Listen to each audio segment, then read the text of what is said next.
지금 각 당이 물론 국민의힘은 민주당에 비해서 조금 속도는 더디긴 합니다. 앞서 말씀해 주신 대로. 그런데 이제 이 대진표가 속속 확정이 되고 있어요. 그 얘기를 좀 해보도록 하겠습니다. 바로 동아일보 사면입니다. 사면 좀 보겠습니다. 그런데 여기서 주목되는 게 있어요. 동아일보 사면 보니까 전향한 운동권 대표 함은경, 운동권 정청래 지역구 출마했다. 바로 지금 이 두 사람의 빅매치가 성사되면서 단번에 이번 총선의 최대 격전지로 이제 부상한 느낌입니다. 사실 이제 이종호 평론가님, 네. 작년이었나요? 제가 기억으로 하는 그 후쿠시마 원전 오염수 사태 그런 관련해서 국민의힘 의원들 대상으로 뭐 강연도 하고 그랬단 말이에요. 이게 뭐 괴담이다. 왜 괴담에 오히려 피해를 보는 건 수산업자들이다. 뭐 그런 식의 내용도 괴담도 강연도 하면서 네. 그때 이미 이 함은경 씨가 뭔가 전향하고 뭔가 입장을 바꾼 거 아니냐? 성향을 바꾼 거 아니냐? 그런 걸 감지됐단 말이에요. 네, 그렇죠. 근데 함은경 씨가 지금 운동권 정치에 대해서 비판한 건 꽤 오래됐습니다. 네. 꽤 오래됐고 지금 후쿠시마 오염수 말씀하셔서 왜 그런 강연을 했느냐 하면 지금은 횟집을 운영하고 있거든요. 네. 군산에서. 네. 그래서 횟집을 운영하는 수산과 관련된 일을 하기 때문에 이것이 얼만큼 타격이고 또 이분이 서울대 물리학과 출신이에요. 네. 그럴 때 과학적인 어떤 시각을 담보로 해서 왜 이게 비과학적이냐를 이야기할 수 있는 최소한의 그런 그 경력이 있습니다. 네. 그래서 이제 나선 것인데 원래 이 마포 특히나 정청래 의원과 관련돼서는 아마도 구도를 네. 운동권 정치를 청산하겠다. 운동권 정치를 이번에 심판받게 하겠다라는 한동훈 비대위원장과 지금 국민의힘의 구도의 가장 큰 상징인 것 같아요. 왜냐하면 함은경 씨 이전에도 누구를 사실 여기에 경선 과정 없이 하려고 했냐면 김경률 비대위원 있잖아요. 네. 김경률 비대위원도 사실은 운동권입니다. 뭐 학생 운동을 했다 이거보다도 참여연대 출신이고 굉장히 네. 진보적인 그런 의견을 많이 냈던 분이다 보니까 네. 김경률 대신 함은경 그러면 사실 코드가 원래부터 여기는 운동권과 운동권 출신의 운동권을 잡으러 나가는 그런 후보를 내려고 한 게 아니냐라는 생각입니다. 근데 사실 이제 이 마포 을 지역구예요. 정청래 의원 지역구. 근데 여기에 지금 전략공천, 이제 우선 추천이라는 표현을 씁니다만 국민의힘은 전략공천 하면서 지금 단번에 빅매치가 형성됐다고 언론들은 지금 보고 있어요. 그런가 하면 각 지역의 주요 맞붙는 대진표를 잠깐 그래프로 보고 얘기를 이어가 볼게요. 그래프 보겠습니다. 조선일보 8면에 나온 그래픽이었는데요. 국민의힘과 민주당 운동권 인사가 맞붙는 서울 주요 지역 보겠습니다. 마포를 앞서 말씀드렸죠. 함은경 민주화 동제 대표 삼민투 위원장, 그리고 정청래 의원은 건국대 조국통일위원장 출신인데, 자 일단은 또 보겠습니다. 서울의 강북갑 전상범 전 판사, 의정부 지법 부장판사고의 천준호 의원 앞서 말씀드렸죠. 경희대 총학생회장 출신입니다. 중랑을 이승환 전 대통령실 행정관 국회보좌관, 박홍근 의원 역시 운동권 출신이고요. 경희대 총학생회장 출신입니다. 구로을입니다. 태영호 의원 북한 외교관, 북한 이탈자죠. 자 그리고 윤건영 의원 국민대 총학생회장 출신이고, 자 이쪽 가보겠습니다. 영등포을. 여기는 지금 국민의힘에서는 박민식 전 보훈부 장관 그리고 박용찬 전 당협위원장 방송 앵커 출신이죠. 두 사람이 지금 출사표를 던졌고, 영등포을에 김민석 의원 서울대 총학생회장이 지금 출사표를 던져 맞붙게 됐습니다. 지금 이게 이제 서울 주요 지역이고, 낙동강 벨트도 지금 최대 격전지로 부상을 하고 있습니다. 낙동강 볼게요. 총 9곳, 영남권에 지금 낙동강 벨트가 9곳인데 쭉 보겠습니다.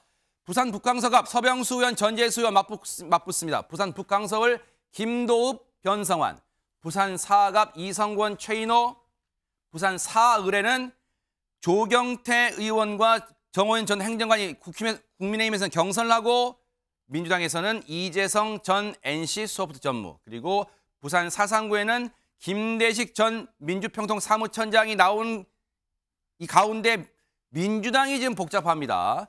경선인데요. 김부민, 배재정, 서태경. 자, 경남 양상을은 김태호, 김두관. 경남 양상갑은 윤영석, 이재영. 경남 김해갑은 국민의힘은 미정이고요. 지금 김해갑 민주당 민홍철 의원 현역으로 있습니다. 경남 김해을은 조혜진, 김정호 이렇게 대진표가 속속 마련되고 있습니다. 앞서 이종근 평론가님 잠깐 언급했지만 지금 보면 앞서 서울 보면 운동권대, 즉 민주당의 운동권 출신 인사와 국민의힘의 비운동권 출신 인사가 맞붙는 지역이 상당히 많습니다. 근데 이 관련 얘기 좀 들어보시고 한동훈 비대위원장 얘기 좀 들어보시고 이어가 보도록 하겠습니다. 다만 제가 문제 삼는 부분은 운동권을 했다는 것을 어떤 특권처럼 여기면서 수십 년째 정계 그리고 뭐 여러 가지 부분에서 고인물처럼 행동하면서 나라의 발전을 가로막고 있는 부분을 문제 삼는 것이거든요. 제가 이번 우리 선거의 시대 정신을 소위 말하는 86의 특권 정치의 청산이라고 말씀드렸지 않습니까? 특권 정치를 기득권으로 계속해 오는 과정에서 이분들이 부패해졌기 때문입니다. 이런 위성정당 제도를 통해서 그런 운동권 특권 세력이 더 많이 의원이 될 수 있는 길이 열렸다. 저는 이렇게 생각합니다. 장현주 부위원장님께 여쭤볼까요? 사실 앞서 프레임 얘기 잠깐 나왔는데 지금 격전지에 이 대진표 확정된 것만 보더라도 이번에 운동권과 비운동권 대결 프레임도 총선에 영향을 좀 미칠 수 있을까요? 어떻습니까? 국민의힘 입장에서는 선거 캠페인 중에 하나로는 분명히 쓸 수 있을 것 같습니다. 그러나 다만 앞서 한동훈 비대위원장이 발언하신 것처럼 이것이 운동권 청산이 국민들 눈높이에서 시대 정신으로까지 올라갈 수 있겠느냐, 이 부분은 저는 좀 동의하기는 어려운데요. 사실 국민의힘 입장에서는 이번 총선이 윤석열 정권 중간에 치러지는 선거이기 때문에 당연히 현 정부에 대해서, 현 정권에 대한 중간평가성 총선이 될 수밖에 없거든요. 그런 부분들이 가장 경계되는 부분일 겁니다. 당연히 국민의힘 입장에서는 총선 전략으로 어떤 윤석열 대통령의 어떤 정권, 그리고 이런 실정이라든지 이런 부분들이 부각되면 안 된다라는 판단이 있을 것으로 보이고, 그렇기 때문에 한동훈 비대위원장 대 이재명 대표의 구도를 지금 가져가는 중이라고 생각이 듭니다. 네. 그 과정에서 이제 운동권 청산 이야기까지 나오는 것으로 봐야 될 것 같은데요. 물론 이런 부분들이 전략상 어느 정도 총선에서 영향을 미칠지는 앞으로 지켜봐야 되는 것은 분명합니다. 네. 다만 국민들의 입장에서는 지금 집권 여당이잖아요. 집권 여당이 이야기하는 것이 단순히 운동권 청산으로 끝난다라고 한다면 국민들이 듣고 싶은 이야기는 아닐 것 같습니다. 사실 국민들의 입장에서는 지금 하루하루 물가도 너무 비싸고 그리고 경제도 어렵고 민생이 정말 힘들어서 살기 힘들다 이렇게 말씀하시는 분들 많으시거든요. 그런 분들께 과연 집권 여당으로서 총선에서 어떤 역할을 해줄 것인지 이런 부분들이 시대 정신이 되어야 할 텐데, 다만 단편적인 운동권 청산론만 들고 나온다라고 한다면 사실 이것이 국민들께는 큰 시대 정신으로 다가오진 않겠다라는 생각 들고 있습니다. 네. 과연 어떻게 이게 프레임으로 표심에 영향을 미칠지는 저희가 또 차분하게 따라붙어 볼게요. 앞서 저희가 대진표 확정된 곳 중에 이른바 낙동강 벨트 보여드렸잖아요. 지금 낙동강 벨트 이른바 영남권입니다. 영남권인데 총 9석이에요. 그런데 성재준 의원님, 사실 이곳은 전직 대통령들의 그 영향, 그 바람을 무시할 수 없는 지역이잖아요. 그러니까 여당 입장에서는 마냥 유리한, 영남이라 해서 유리하다 이렇게 또 볼 수는 없는 것 같아요. 어떻습니까? 아무래도 이제 그 낙동강 벨트가 서울 이번에 공천만큼이나 굉장히 좀 최대 격전지가 될 거다라는 평가가 나오고 있는데, 개인적으로 좀 눈에 띄는 몇 개의 지역들이 있습니다. 부산 북강서갑 같은 경우는 전재수 의원이 이제 또 출마를 하죠. 네. 3선을 노리고 계시다 보니까 굉장히 좀 지역 기반이 탄탄하신 분이라고 볼 수 있을 것 같고, 네. 서명수 의원 같은 경우는 당의 요청에 따라 가지고 이제 지역구로 옮겨가지고 이번에 또 전재수 의원이랑 맞붙는 상황이다 보니까 굉장히 좀 두 분의 어떤 그것도 결과도 기대가 되고요.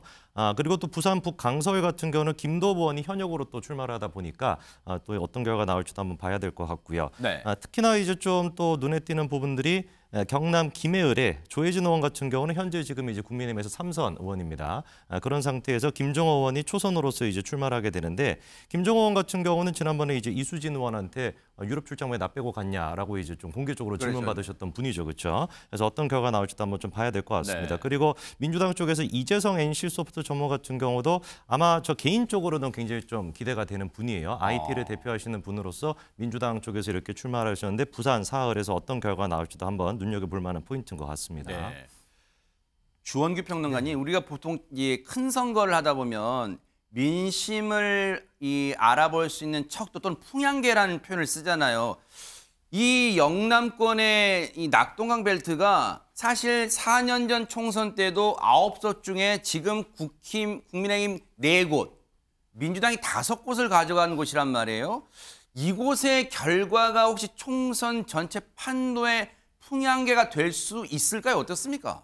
부분적으로는 있을 수 있다고 봅니다. 일단 첫 번째로는 이 PK 지역에 대한 그 명운을 좌우할 수 있다. 이 낙동강 벨트 9석이 부산 경남을 아우르는 40석 정도에 대한 운명을 좌우할 수도 있다고 보는데요. 근데 지금은 저는 좀 약간 혼탁한 양상이라고는 생각이 들어요. 네. 어떤 의미냐면은 이 민주계열만이 아니라 국힘의힘에서도 사실은 부산 민심이 그렇게 좋은 편은 아닙니다. 왜냐하면 지금 다 서병수 의원이나 조혜진 의원, 김태우 의원 다 중량감이 있는 분들이지만 그러네요. 사실은 그냥 재배치를 한 거에 불과하거든요. 부산은 원래 민심이 혁신을 원하는 부분이 많습니다. 혁신과 민심. 그래서 국힘에서 이런 부분에서 지금도 영남이나 이 부산 같은 의원들을 재배치를 하거나 그냥 현역 의원을 계속 유지하는 안정관리형으로 하는 부분이 부산 민심에게 특히 낙동강 벨트에게 그렇게 큰 도움은 주지 못할 것이다라는 지금 민심의 흐름이 있는 것 같고요. 네. 그렇다면은 그럼 민주당은 그럼 안심할 수 있는 상황이냐? 사실 그렇지 않습니다. 그래요? 이 PK 지역이 원래 전직 대통령 후광 효과가 컸잖아요. 네네. 뭐 노무현 전 대통령 그리고 문재인 대통령 네네. 양산에도 계시고. 네네. 하지만 언제까지 그럼 전직 대통령들의 후광에 기댈 것이냐?